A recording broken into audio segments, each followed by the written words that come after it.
Wow, kapintas nga ama, mga kapuso, yara na subong sa shelter para sa mga overseas Filipino workers nga nag-eksperyensya sang pagpangabuso sa Hong Kong ang Ilongga nga si April Jane Dadula matapos maghalin sa ginaobrahan bangod sa ginaligar pagparakit sa iya sang amos sini nga babayi nga ginkilala kay Marie. Ang insidente ay nakuhaan sang video matapos ini nga nagluntad samtang naga-live si April sa social media. Hana na kuntani ini magbiya sang nagluntad ang pagpanakit.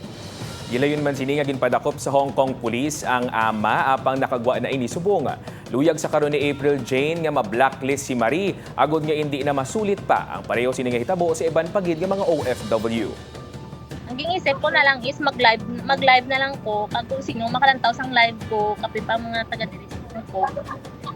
Sila na lang tawag sang pulis kaya nakita naman lang nila mo na amo na balang kakalatabo. Kaya mo to sa iya nga sa iya to nga eksena. Ginadakop ya ko. Tapos sige gapalag siya gapain matdos ko siya. Ang matakpan niya sa ako na mo dang diri part sang liog ko.